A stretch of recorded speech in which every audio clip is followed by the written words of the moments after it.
This is Marco Reus. This is Shinji Kagawa. This is Nuri Shahin. Hello, this is Jadon Sancho.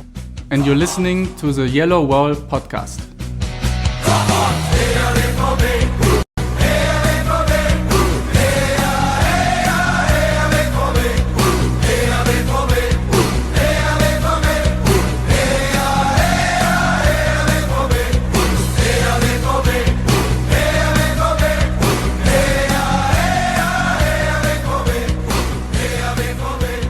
Hello and welcome to episode 407 of the Yellowwallpod. I'm your host Stefan Butzko, and today we will talk about Jekyll beating SC Freiburg 5-1 with one of the best first half performances of the season, and Heid's disappointing DFB Pokal loss against FC Pauli, a performance sporting director Michael Zorc described as anemic.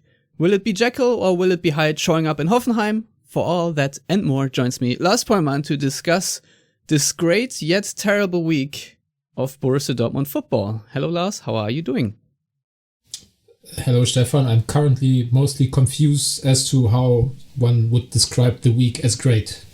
Well, not only great, I also described it as terrible. Sort of. I mean, whatever. Yeah, I mean, it's going to be a difficult episode. I just know it because no one wants to talk about this cup exit.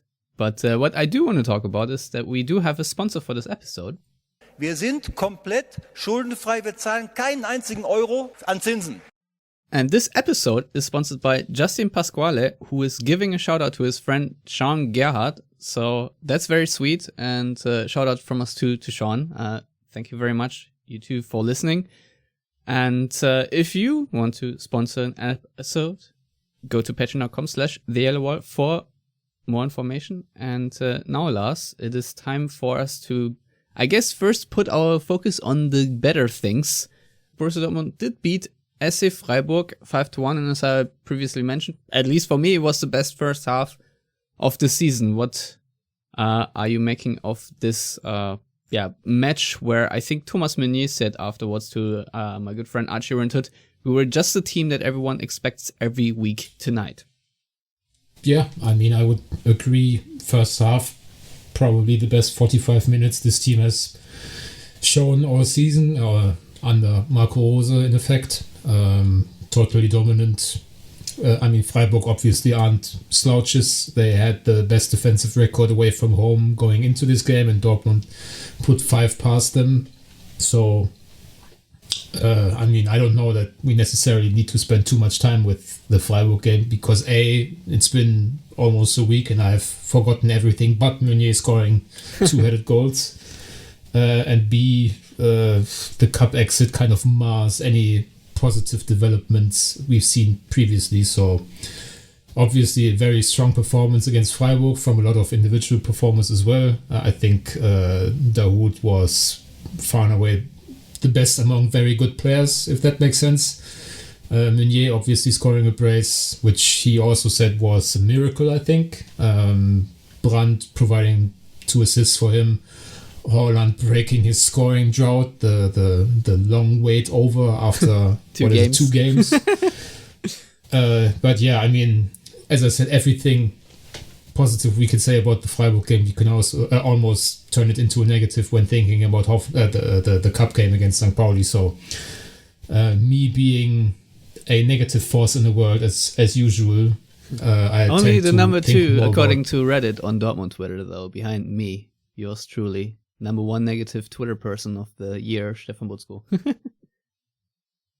I mean, an award is an award, and if there's an award to be won, I want to win it. So I'm angry at that as well. Yeah, Lars, way to come short, just like Dortmund. But yeah, what I really liked about the Freiburg game, because there were good things we should talk about, so then we can juxtapose it with the shit show that ensued, is, for example, dumb giveaways were not a thing in the first half.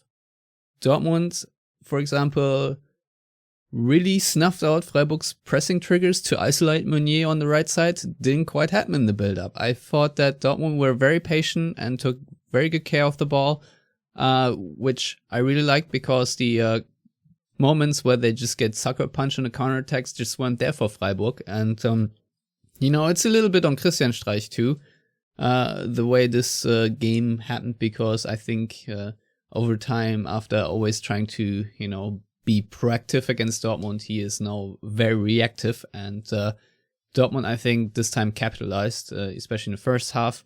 Obviously, Dortmund are a bit lucky that they did score from corner kicks, and that obviously does not happen all the time, but it's still a positive thing because set pieces were trained throughout the week because of Freiburg's set piece threat, and then to, turn it around and score 2 on them is really nice, obviously with a caveat that both Schlotterbecks, for example, were out. So Freiburg were at least missing one of their best center backs, who is very important also for their set piece offense and defense. Nevertheless, that is positive. Also very positive is that counter pressing worked really well. I think the way Höhler lost the ball, he sort of got swept up in a yellow wave, was really great before Haaland scored the third. I think it was Bellingham who, in the end took the ball away and then played a nice through ball. So that was a really great goal. Also, Dahoud's other ball that he won and passed to Haaland was a nice one. And then, of course, you get a Nico Schulz assist for Dahoud in garbage time where there wasn't any pressure anymore. But still nice. We'll take it. It was all around great Friday, because then you can just sit on the couch and, watch the other teams drop points around you. And sort of happened. I mean, Hoffenheim, our next opponent, for example, lost to Union Berlin. I think from the Bundesliga side, that was really positive. And you would say, wow, there are mistakes they committed against Frankfurt and they cut them out and showed one of the best performances ever. And I think the focus was there for a very long period of time. Obviously, the second half wasn't as good as the first half, also because Freiburg subbed on Kevin Schade, I think is his name, who was really dynamic. And Demirovic also scored then. I think there's a little mistake in positioning from Mr. Akanji, who got subbed in for Can at halftime. But overall, very positive. Dortmund did react after Freiburg got back into the match. And, in the end, nobody really had to worry about it. And I think this is really what makes the then performance against St. Pauli so infuriating, because Lars, just as well as I do, this is really nothing new to see Dortmund this two-faced, which is why I said with Jekyll and Hyde a little bit at the beginning. And first of all, before we talk about the game, and maybe it's a bit of a metaphor for Dortmund itself, but when the players walked onto the field and you had Hell's bells from AC/DC ringing, and then it was interrupted by whatever this misguided DFB Pokal melody is, to me that's a violation. So that's just, I'm gonna lay this out there, and I don't know, Lars, you can then take it from there, I guess. With musical opinions or whatever you feel like starting with. I mean, I think we could spend hours and hours debating just how awful this performance was, but I think at the end of the day, it makes more sense to just be short, quick, and brutal about our analysis. And I would say that my main criticism is a certain sense of arrogance that I got watching the game. I never, at no point during these 90 minutes, had the impression that Dortmund took St. Pauli seriously, even after going down 4 minutes into the game, going down 2-0 after, I think, 40 minutes through Witz's own goal. There was never really a sense of urgency in anything Dortmund did, even after basically being handed the goal to make it 2-1 on a silver platter with a handball penalty, which obviously was a penalty, but still quite lucky to have the ball in that situation, if you like. Even then, I mean, did you feel like Dortmund were suddenly on the cusp of making a comeback? I mean, did they even have one major chance after that? I don't remember. So I just feel that they completely threw away in inexcusable fashion the most realistic chance at the title they have every season, and especially this year with Bayern having already been eliminated. I think it's, as I said, completely inexcusable, and to go into St. Pauli, which, they played a fantastic game, but they're still, and they're league leaders in the second division, so obviously it's usually harder to play teams from the upper echelons of the second division as opposed to teams fighting relegations from the first division. But still, if you're Dortmund and running up to St. Pauli, you expect to win, especially given that St. Pauli, like 3 or 4 days before, only drew against second to last Erzgebirge Aue in the second division, thanks to Armin Yidu scoring in stoppage time. It's not like St. Pauli are on an incredible run of form. Second division also had 1 more week of a winter break, so it's also kind of questionable how much rhythm they had going into this game when Dortmund had already had the 2 wins against Frankfurt and Freiburg.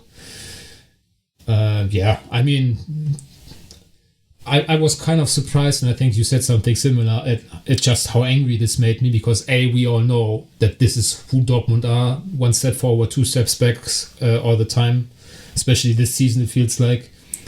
And B, we all kind of feel, or at least I can definitely say for myself, and I think I speak for you as well, that there's a bit of a disconnect these days from being journalists, not being able to witness it firsthand. No fans in the stadium. Football kind of feels like it's in a post-modern, if you like, state or whatever. So I was surprised at how angry this made me, and at the same time I was not surprised whatsoever that Dortmund absolutely crapped the bed.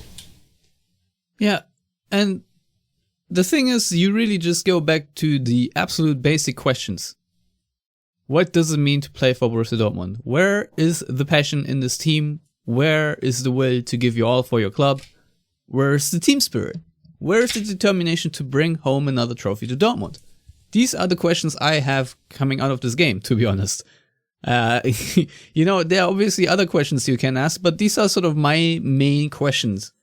Is how do you manage to be this bleak as an entire unit? And the discrepancy there between St. Pauli, who were, and all credit to them, who were on it for 90 minutes from the first whistle to the final whistle. St. Pauli, A, believed in themselves, B, helped each other out on the field, C, know what they were capable of and knew what they were not capable of, and also they were switched on. As I said before, they were there for the entire game. There was not a 10-minute period where St. Pauli were just, caught napping and just resting on their 2-0 laurels. No, was not there. And this to me is what's so infuriating, because how many times do we see Dortmund in any game be switched on for this long, for 90 minutes? There's always like a 10-minute nap, and oops, we just took our foot off the gas. We lost our focus.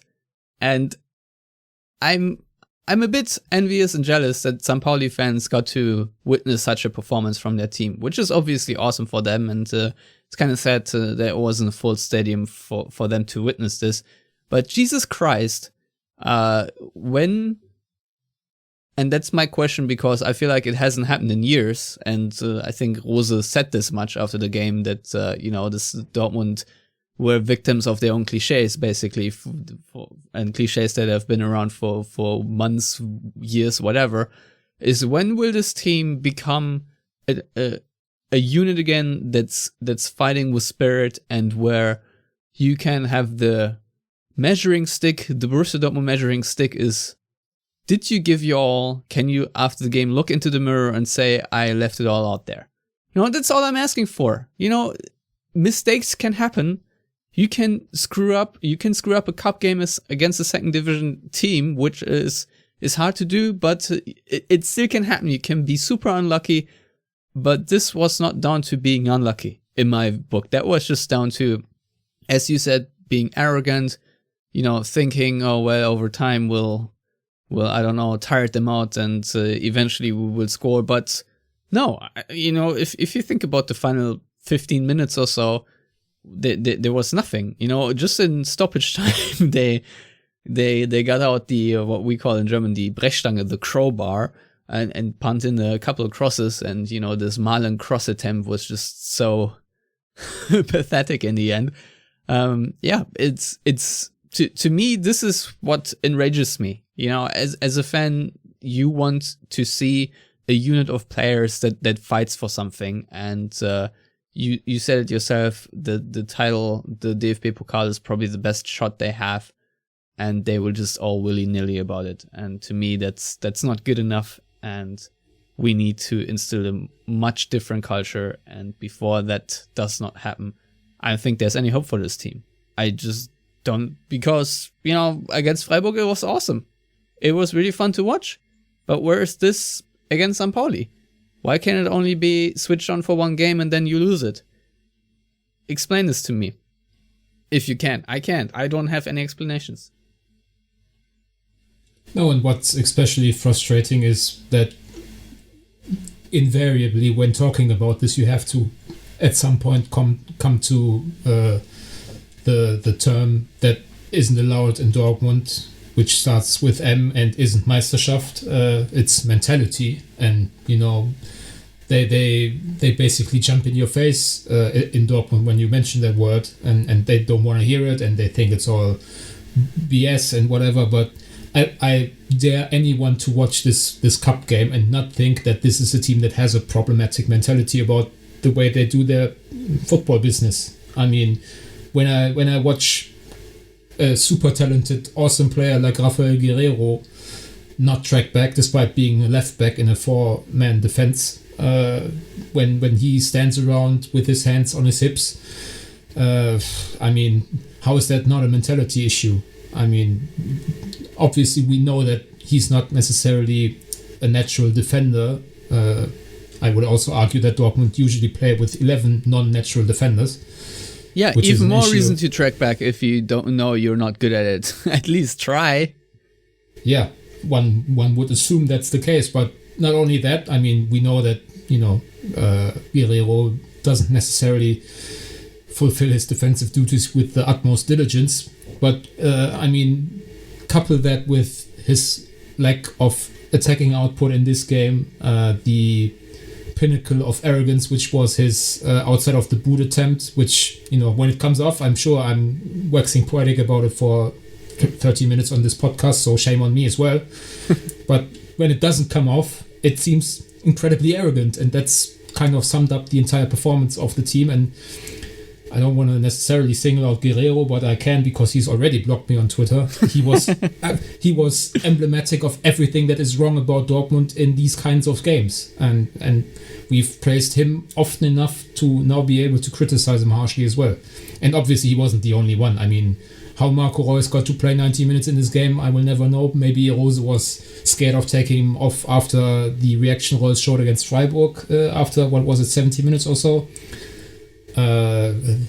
Don't get me started on Axel Witsel, just in general. I mean, there's a reason why he's not Rose's first choice at this point, and Dahoud being out on top of Emrecan really hurt Dortmund in this game, because Witsel as a defensive midfielder in this scheme is just an issue waiting to happen, and waited for exactly 4 minutes on Tuesday.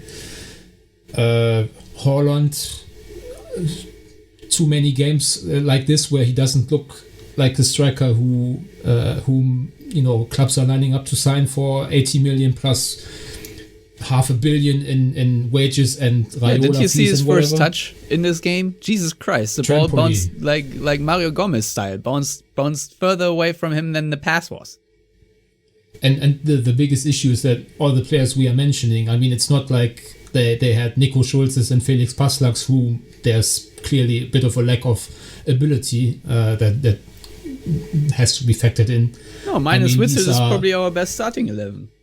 Yeah, we are talking about players that, in theory and often enough, they do make the difference in a positive way for Dortmund. But when all of them have this kind of performance in a de facto must-win game, because obviously cup games are elimination games, so you have to win, or I guess make a draw and then win on penalties. But you get my point. If all of those guys have the same issues in such a game, once again I come back to the initial point, how do you not say this team has a problematic mentality? I mean, I dare anyone to watch this game and tell me that mentality isn't an issue for Dortmund, and it has been for so long now that we can all remember games like Freiburg, a lot of games or second half of last season under Terzic where things were better, but the general trend, and if you want to look at it in rolling 20 game instances or whatever, I mean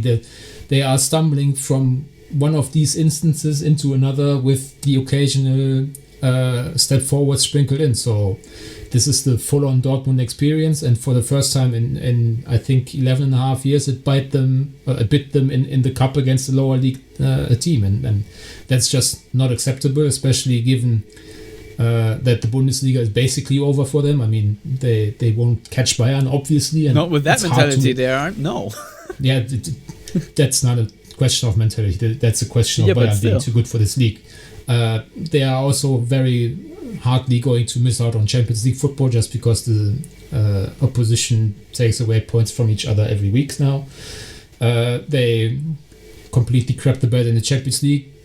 Europa League is filled with pretty good teams this season. Not necessarily likely that they win that competition. So you were looking at the cup without Bayern in it, against the second division team to reach the round of the last 8. I mean, it's basically already on a silver platter, and then that's the kind of performance you show against St. Pauli. I mean, you don't deserve any good things to come to you this season. No.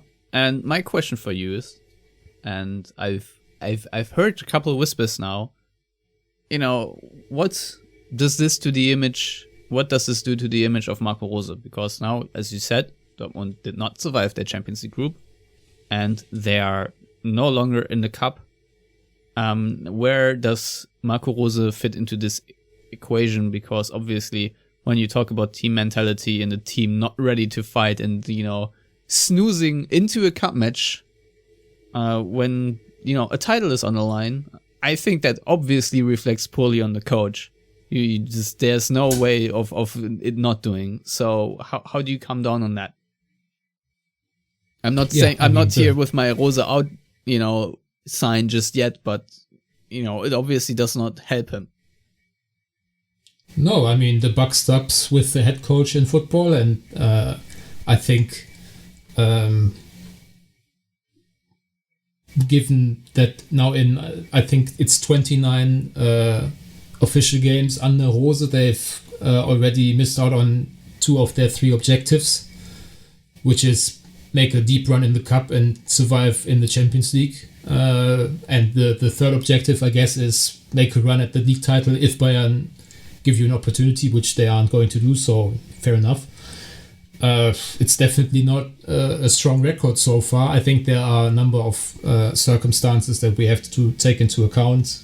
The personnel situation, COVID games, problematic summer given European championships and whatever. But I honestly do think if this wasn't Rose's first season, there would definitely be much more of a discussion about his job security at this point, because as I said, 2 of the 3 ambitions for this club every season basically is survive in the Champions League and make a deep run in the cup, and not only not making that, but also the manner of which is just hugely problematic, as we talked about. I mean, you can talk about the Champions League being a little bit unlucky, but then again they were drawn with Ajax and Sporting, which isn't exactly murderer's row in terms of European football. I mean, when the draw was made, I think a lot of people were talking about Dortmund having one of the luckier draws of this year's group stage. And then obviously, I mean, we are going on and on about how pathetic the cup exit was. When that's the manner in which you exit out of the 2 cup competitions, that reflects incredibly poorly on the entire coaching staff on top of the team.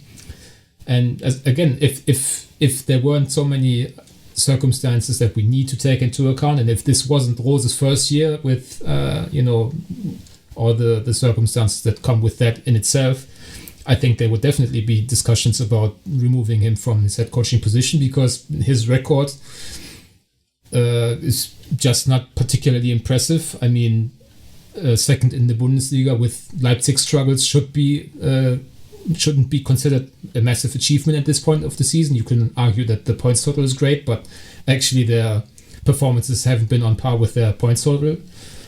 So yeah, I mean... Yeah, I think Stefan Bienkowski posted a graphic of expected points in Dortmund are at 35, I think. So...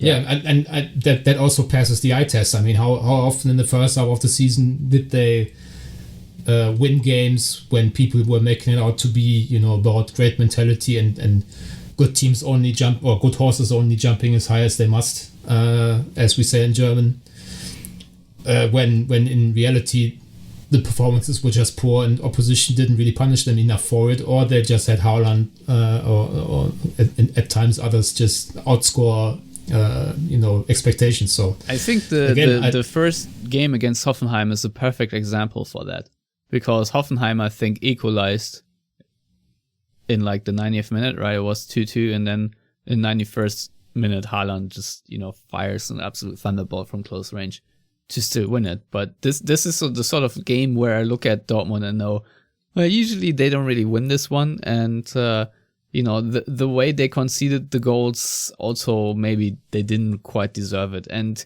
I feel like sometimes this opens up a form mentality sort of praise for Dortmund, because yes, it is great that they have avoided defeat or even won games in certain ways this season where they arguably wouldn't have done so last season. There were a lot of instances, the Union Berlin game, for example. They were also very lucky for that not to go out of their hands. Or the Cologne game, also a hugely undeserved win. But, going down 2-0 away to Frankfurt, the way Dortmund did go down to Frankfurt, is also alarming mentality-wise, because the focus and the attitude just isn't there, or you just don't concede 2 goals in the fashion they did, to be honest. And then in the end, to still win 3-2 is great. But again, you wouldn't be digging your own grave in the first place if you were switched on for 90 minutes, which I would like to expect from this team. It's really that there's also discrepancy between Dortmund's squad and the talent they have versus, a lot of the rest of the Bundesliga, and it needs to show more often, in my view. And I mean... probably one of the worst losses in all aspects, be it mentality or, just being a shit show, was probably the away game to Hertha Berlin. And I feel like we're just, running in the circle right now, and I don't know where this is going. Because now we're going to Hoffenheim, and I honestly can't tell you, Lars, what is next. And my assumption is that it's also not going to look really great. Maybe I'm wrong, but fact of the matter is that Dortmund this season, and I think that's also a mental thing, when they go on the road, are just pathetic. If you compare the home averages versus the away averages, you're not looking very good. At home, Dortmund are averaging 2.7 points. They score 3.1 goals, and they have an average XG of 2.02. And goals against, 1.3. Goals against XG, 1.25. So remember that when I now tell you that on the roads, their points total on average is 1.44. They only score 1.76 goals, and the goals against is 1.77. So there's a huge increase. I can also talk about the expected goals against and whatnot, but it's just such a daunting drop off that I'm sometimes wondering what happens when they climb into the team bus and fly or travel somewhere else. Why can they not replicate it? Obviously, you would assume that a team playing in a stadium as impressive as the Westfalenstadion gains some sort of advantage from that. But still, I think that Borussia Dortmund on an away trip is just never really coming with the attitude that's needed to be a really good and consistent team in the Bundesliga. Would you agree with that? Yeah, and I mean, they lost on the road to Freiburg, to Gladbach, to Hertha, probably missing. Well, they dropped points in Bochum.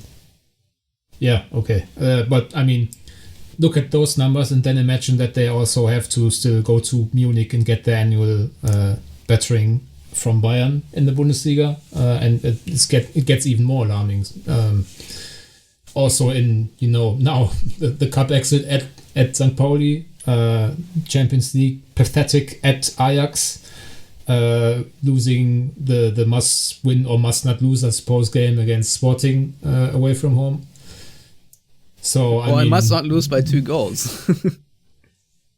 Yeah. Yeah. I mean, at some point, statistics speak for themselves. I mean, I absolutely have no idea why that is, because especially this season, I mean, how many away games did they play in front of like even near full capacity crowds? And it couldn't have been many. At St. Pauli, it was 2,000, I think. At Bochum, they were. It seemed like they were quite impressed by, like, I think 11,000 people. Yeah, it was half capacity, I think, at that point. Which is half of what Dortmund can fit on the Südtribüne alone, the yellow wall. I mean, there's no logical explanation that I can come up with that would explain why they are so bad away from home, but at some point it's not just coincidence of a couple of games like early in the season. I can buy Dortmund being bad in the away table after 7, 8, 10 match days, because that might just be coincidence and isn't statistically relevant necessarily. But we are now talking about 14, 15 games away from home this season, and I don't necessarily think I can come up with 2 or 3 of them that were really impressive.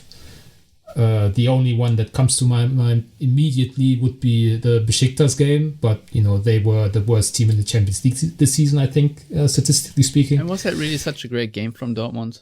Honestly, I don't think. I mean, it was certainly more impressive than most away from home that I can think of. Yeah, because Dortmund don't win that often in the Champions League. Maybe that emotionally gives you something to latch onto, that a road win in the Champions League, that just doesn't happen that often. But I don't know. I don't think it was that impressive, especially I don't know how bad Besiktas were in the end. But yeah, also we forgot the road loss to Leipzig, where Dortmund were also absolute dog shit. See? So yeah, it's I don't know what else to say, but this loss at St. Pauli was, to me, really devastating, especially after the Freiburg game, because as you said, they give you hope where you know it's dangerous hope, and your brain tells you do not believe the lie, and then you still swallow it, and then whoops, we lost to St. Pauli, and yeah, it was just also so embarrassing, I don't know how else to put it, but you would think that at least after this really lucky penalty, that there would be a more momentum swing. 2-0 is, as we all know, a very dangerous lead, and so is for St. Pauli, and you feel like there would come a bit more pressure, but there just was none. And I mean, first of all, I still want to talk about the way we conceded goals, because the first one, how many players do we have around? Irvine, I think was his name. In that build up from St. Pauli, where it was like 3 against 7 and still nothing. We Axel Witsel just marshalling, but everyone around him too. That was just complete chaos and not really well organized, and then having Akanji and Reus basically there to defend. This is also something that needs to somehow still end better. I think Amenio was a bit lucky with his touches that he sort of stumbled it just into his path, but still, that's one point I wanted to make. I feel like that Akanji, which to me isn't a big surprise, is obviously not in the form he was when before his meniscus surgery. And I guess he will still need a couple of games, maybe weeks, months. I don't know how long until he reaches that form again. But until then, I think his timing is a little off, and he's maybe not as physically imposing as he was before. So that's, I think, something we just have to factor in going forward. And what was really good against Freiburg was that the counter pressing was actually, executed with a follow through. And against Pauli, it was just not. And if you look at the second goal that Dortmund conceded, which to me is even worse than the first one, is Bellingham plays a pass that's being cut out. And there is just no reaction from the entire team. The entire midfield from Dortmund is just standing there with hands on their hips, basically.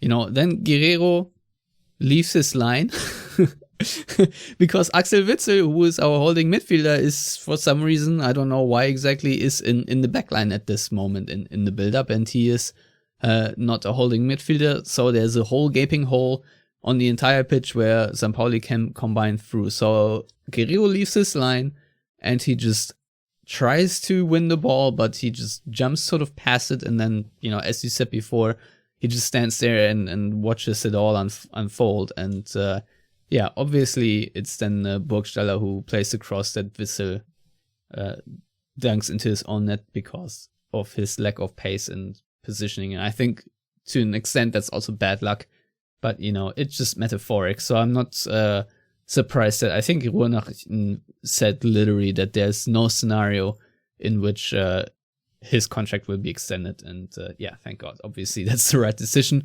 And I don't really want to harp on Witsel too much.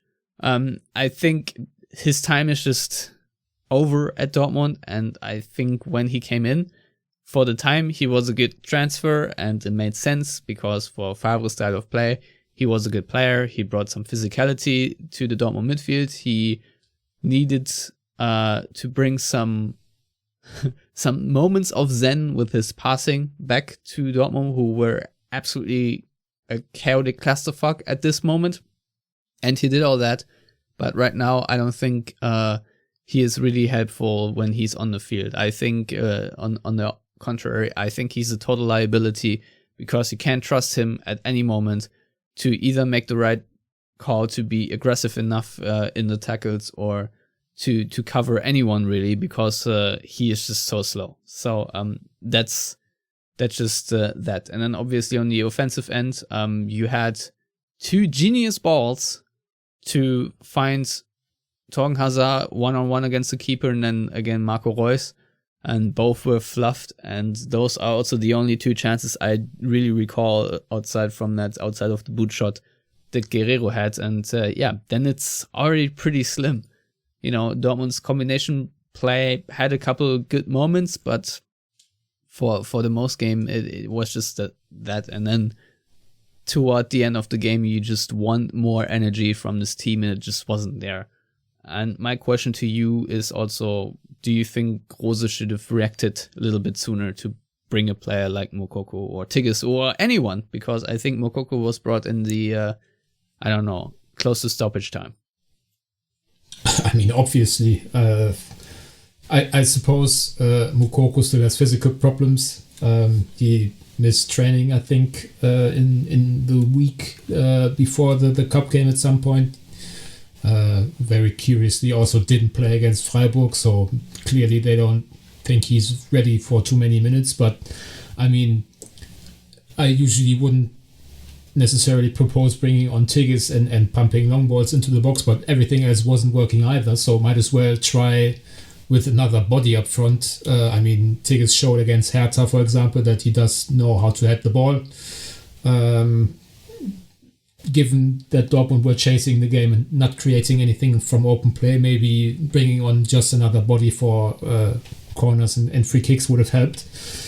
And I mean, also, I said earlier, I don't know how Marco Reus got to the 90th minute. I mean, not only was he completely ineffective, but he was also spent physically. So I don't necessarily understand why keeping him on was preferred to either Moukoko being given the minutes, even if he doesn't necessarily make the most of them, given his physical state, or just, Tigges, or, I mean, dare I say, Renier couldn't have been much worse than Marco Reus in this game. I mean, at least he would have been fresher. I mean, here are two things that I was pondering before the game, if I'm honest. And maybe the Rose coaching staff already has something that we call Betriebsblindheit. I don't know what the term for it is in English, but basically you're not really, you basically needs a fresh outside view. But I was wondering after watching the Freiburg game, how on earth can Marco Reus even start the game against St. Pauli? Because he's clearly not in the physical shape right now to be effective for Dortmund. He is tired, and you can see it. He needs a break, and the St. Pauli game would have been a good idea to rest him and then maybe bring him on later if necessary. And the other notion I have is, how on earth do you play Axel Witsel at all? That's something I was wondering when I saw the team sheet. Why is he on there? I'd rather put Bellingham on a number 6 and, then put another attacking option. Just start with Malen too and Hazard together. That's something I would have done. I still feel like this could have been better for Dortmund to in order to avoid Axel Witsel, to tweak the system a little bit. And maybe also give St. Pauli a different look of whatever they've seen before on videotape. That's just my 2 cents. And I'm not even talking about hindsight, because I saw this one coming, to be honest. And I must say, now I think against Hoffenheim you would have to rest Reus. If it's up to me, I would not play him, because he's clearly tired. And Marco Reus is playing an awesome season, but he's also not the youngest anymore, and if he needs a break, he needs a break. So that are just my 2 cents. Anyway, do you want to talk about the Hoffenheim game and preview it a little? I mean, I'm not gonna act like I'm an avid watcher of Hoffenheim's. I know that they had a very good run ahead of losing to Union, and then they were also kind of shellacked by Freiburg of all teams in the cup on Wednesday. But I think Hoffenheim is one of these teams where you can throw a form out of the window and just assume that they are going to play Dortmund very hard, because that's what they've done over the last few years, going back to Markus Gisdol days, then obviously under Nagelsmann, and now under Sebastian Hoeneß. You already mentioned the first meeting of the two teams this season, with a lucky escape by Dortmund after throwing away a lead, which is kind of the pattern against Hoffenheim in the last few years. Away from home, pretty good opposition, a lot of decent attacking talent in the team, thinking of Ilas Bebu, who's going to run rings around Dortmund's defense just in terms of pace. Jorginho Rutter, one of the best young attacking players in the Bundesliga this season, just extended his contract, I think. David Raum going to whip in crosses from the left, so I am definitely not expecting 3 points for Dortmund. As a matter of fact, I would assume that if you offered them a 1-1 draw, they would have to take that in sprint right now, because obviously, given the disappointment of midweek, I guess for both teams, but Dortmund definitely expected more out of the cup this season than Hoffenheim, and also given that Dortmund had to chase a 2-goal deficit in 2 of the 3 games this calendar year, I think Hoffenheim should have the edge in terms of energy levels. And you already mentioned Reus looking tired for some reason after winter break. I'm definitely not optimistic going into this game. I mean, you mentioned it. Dortmund have conceded 2 goals on average now in the last 2 road games. If you add the Hertha game, it's even above 2. So that's not a great development. Hoffenheim, on the other hand, they have a 9-4-6 record in the Bundesliga. They have 31 points. So they're sitting in fourth, but I went to the good old Tabellenrechner, and realistically they could plummet down all the way to 8th place if Dortmund blow them out and Frankfurt blow up Bielefeld, sort of. So it's obviously very tight for them, and there's more pressure on them, given that they also maybe want to play in the Champions League. Who knows? So there's that. Their home record from the 9 wins I just talked about, 6 of them came at home. They have 2 draws at home and 1 loss. They have 20 points out of those 31 points at home. Obviously, the 4-1 loss against Freiburg was also very pathetic from Hoffenheim. I watched that game yesterday. But you're right. Ilas Bibu is their leading scorer with 7 goals, and he, I assume, will obliterate Dortmund with his pace, as you know he always does. Then, you know, you can ask questions about Andrej Kramaric's form this season, because you know, he is struggling. I think this season his goals per 90 average is 0.12. If you compare it with the last 4 seasons, it was 0.43, then 0.64, then 0.76 twice. And then from the 0.76, you drop to 0.12. I don't know, but he has a career high when it comes to assists. I think he has 7 assists or so, and 0.43 per 90. So that's still meaning his goals and assist contribution is down from 0.96, which was impressive, to 0.55. So, but the problem is he has scored 7 goals in 9 career games against Dortmund. So, I assume that he is going to be a pain against Dortmund as well. And obviously, the players you just mentioned, Jorginho Rütter, is really good. He has 4 goals, 2 assists, and the per 90 goals plus assists stats, he is the second best, minus behind Dabur. So, you know, I'm really not looking forward to this game, and I also do wonder, just as you said, how dangerous the David Raum crosses really are. Because if you think back to the Frankfurt game, I think one praise that can be leveled at Dortmund is that they have contained Kostic relatively well, but who knows how they're going to handle David Raum. Lars, if you could take the 25 million that Dortmund spent on Nico Schulz and spend them on David Raum right now, would you do it? Well, first of all, they didn't contain Kostic whatsoever, in my opinion, but that's, I guess, a little after the fact and beside the point. Well, I thought they did, because I watched all the Frankfurt games beforehand, and he was much more of a menace against all the previous teams than against Dortmund. He was still having his moments against Dortmund, certainly, but I think in terms of containment compared to other teams, Dortmund did a better job. My point. Well, congrats to Dortmund then.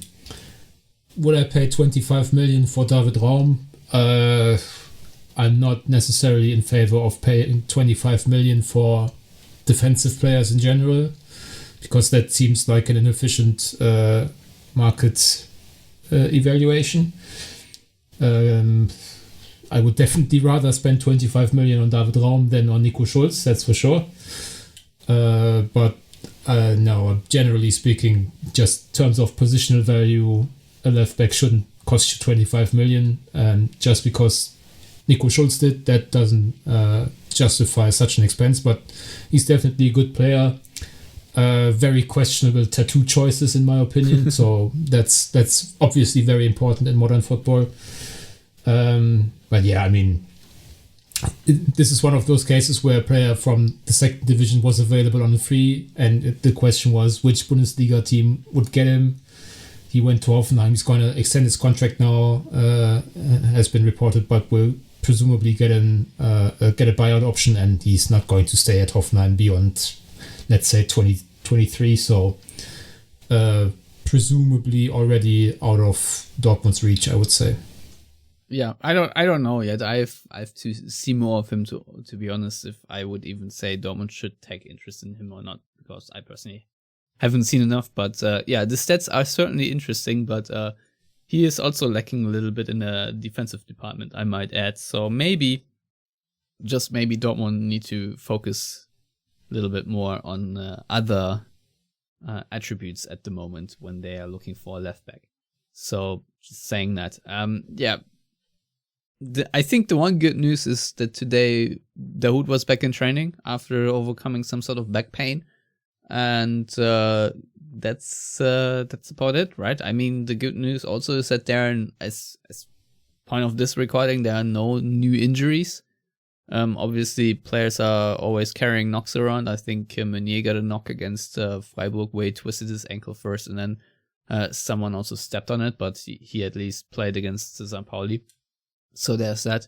So I assume we will probably see the same starting 11 that started against Freiburg, maybe Hazard in for Malen, but if I had to make a prediction, I think that there are not going to be that many changes. I mean, Akanji has to start for Can. Right. Yeah.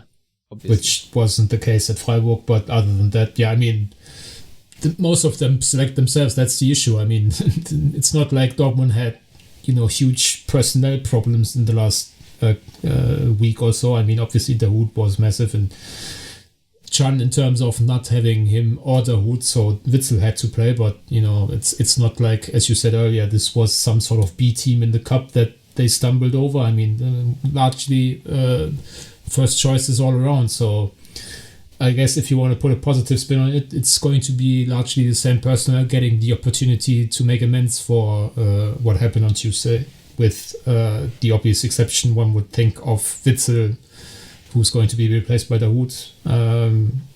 His back problems don't seem to be too dramatic from what one hears out of Dortmund. Obviously, being in team training on Thursday for a Saturday game usually bodes well, so expecting him to be there. And then the question, I suppose, is Malen versus Hazard. I think Malen probably offers a bit more at this point. Also, Hazard just doesn't seem right physically to me. He looks very slow these days. Obviously, he's had a lot of injuries over the last few months, so maybe he needs to get fully back to playing speed or whatever. But then when Malen, or while Malen does look better in that regard, he also still has so many instances where he can't beat the first man, where decision making lets him down a little bit. But I suppose that's just something you need to take with a first year player coming into a team that clearly isn't functioning on all cylinders as you would have liked. So I guess I would personally say Malen deserves to start over Hazard, but doesn't necessarily seem to me like that's a make or break kind of situation or decision to make. Yeah, I'm glad that after the Hoffenheim game there's a mental or a break. I was just going to say, for me it's going to be a bit like a mental break, because the next game will be on 6th of February, a Sunday game against Bayer Leverkusen at home, which is also going to be an interesting one, let's put it this way, because Leverkusen themselves have struggled big time this season so far, and so at least then, according to Rose, which is why I'm bringing this up, I think we can finally hope for a return of Gio Reyna, because I'm really waiting for him to return, just like everyone else, because I do think he's going to add something. If I remember correctly, and I haven't looked this up, so I might be wrong, but I think he actually scored in the reverse fixture against Hoffenheim. So my hope is that against Leverkusen, he will at least be in the squad and come in on a sub, and then hopefully over the next 1 or 2 months finds back to some form. But that's going to be a wild card too, considering how long he's been out for. So yeah, I just hope no one picks up any more injuries for the time being, because Dortmund have been ravaged enough, and maybe somehow they can keep it together. There are a couple of transfer talk items we still need to discuss, but before we do that, real quick, Lars, a prediction for the Hoffenheim game? 3-2 to Hoffenheim. Okay, I'm going with a 2-2 draw. So, obviously we still have to talk about the post-game interview from Erling Haaland to Viaplay, where he basically told Jan-Age Fjørtoft that Dortmund are putting him under pressure and that he would rather like to just play football and not make a decision now. What are you making of this, real quick? Maybe I should mention that he also said that out of respect for Dortmund, he didn't say anything until this point, but now I think the respect is gone or whatnot. Yeah, I mean, I would just remind Erling Haaland that he chose Mino Raiola as his agent, and Raiola has spent the last few months, at least from what we gather in German media, exclusively speaking out about this one client of his, despite having a lot more than that. Mentioning clubs by name which could sign Haaland, which is an absolute no-go, and then going back and saying that those were just examples, but I mean the first news item is always more in the foreground than the retraction, if that makes sense. But I also don't think this is necessarily a huge issue. I think despite the cup game and his poor performance on top of everyone else's, if there's a player in Dortmund who can block out outside noises and all that stuff, it's probably Haaland, and teammates would still love to play with him, and he's going to still score a lot of goals and try his best most of the time, which is something I guess we can't say for everyone. So while it would have been better to not give this interview, especially because it just feels staged when you do it with a Norwegian TV station and a former teammate of your father's as the reporter, which isn't to take away from Fjørtoft, who got a very good interview, which got a lot of traction internationally.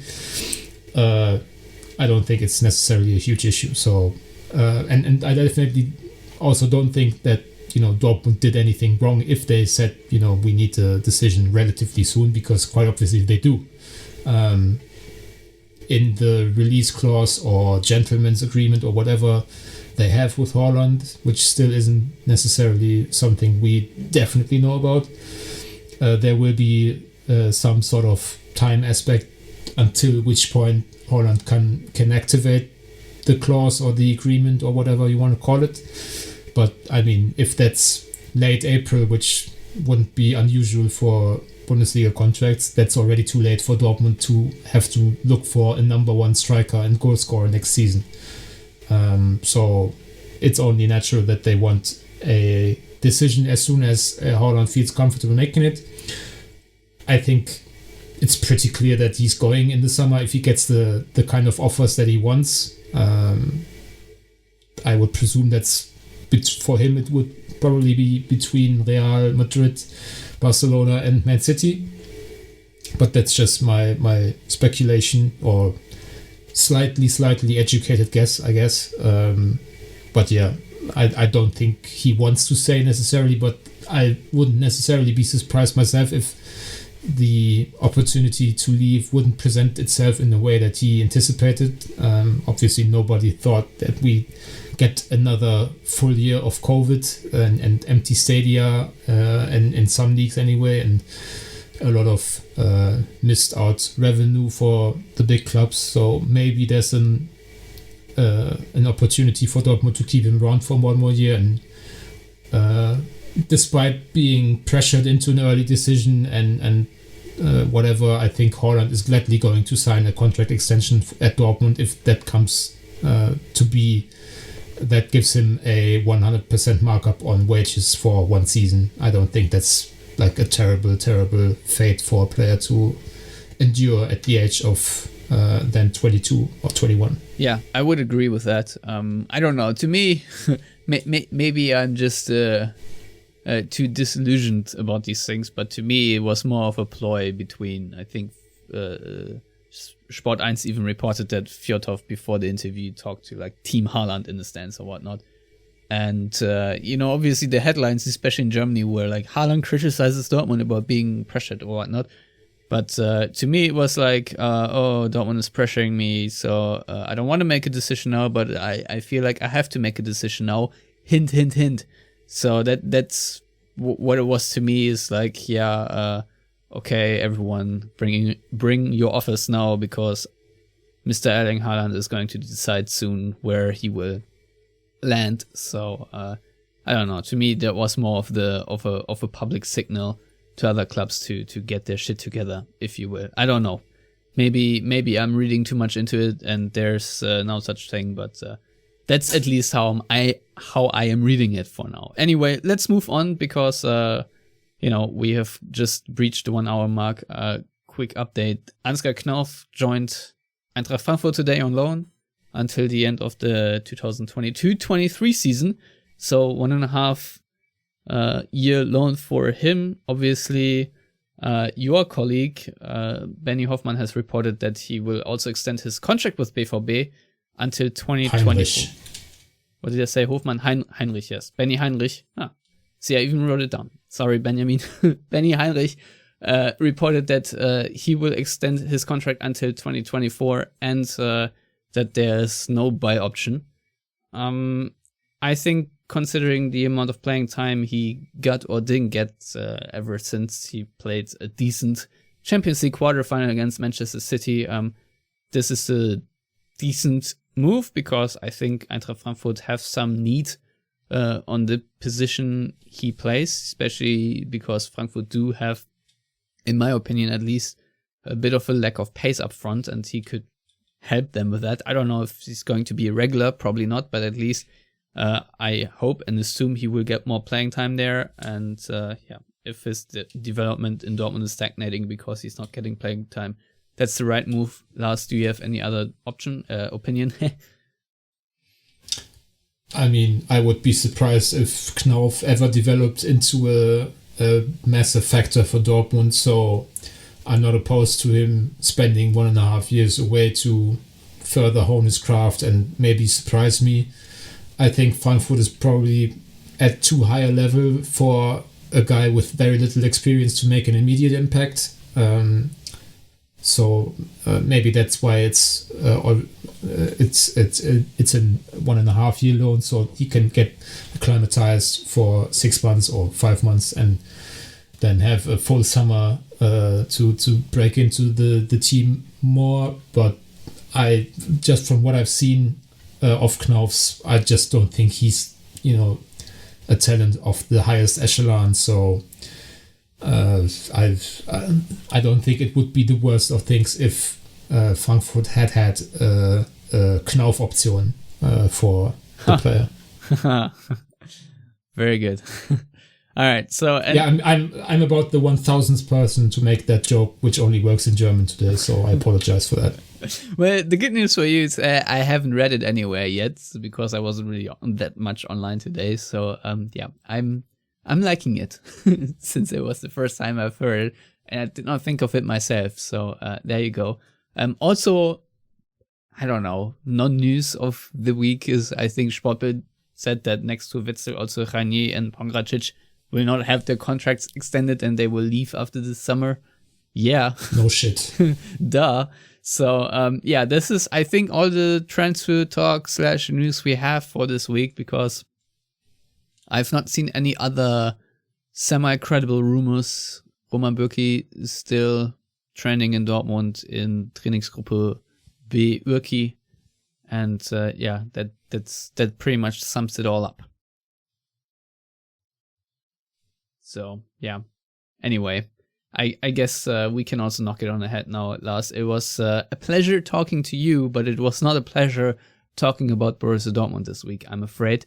I hope that we can have a bit of a better spirit after the Hoffenheim game, because still after all this happened, I really want Dortmund to beat Hoffenheim, because A, I really dislike Hoffenheim for obvious reasons, and B, just wanted to get us in here real quick. I'm very glad that Freiburg took away the opportunity of having a Leipzig versus Hoffenheim Cup final. I'm very glad for that, so thank you, Freiburg. And hopefully that did not spur Hoffenheim to a masterclass performance now this Saturday. Really hope that it's more of a momentum breaker for them, on top of the loss against Union Berlin. So there's that. Anyway, Lars, I just wanted to squeeze this in there. Where can people follow you on the Twitter? Everyone who wants to knows already. Okay. You can follow me at Stefan Butzko. You can follow all of us at Yellowwallpod on Twitter and Facebook. And if you want to support this podcast financially, go to patreon.com/theyellowwall. If you want to subscribe, go to theyellowwall.net and find all the options there, which include SoundCloud, iTunes, Stitcher, YouTube, Spotify, etc. And that's all from us for this week. As always, thank you for listening and goodbye.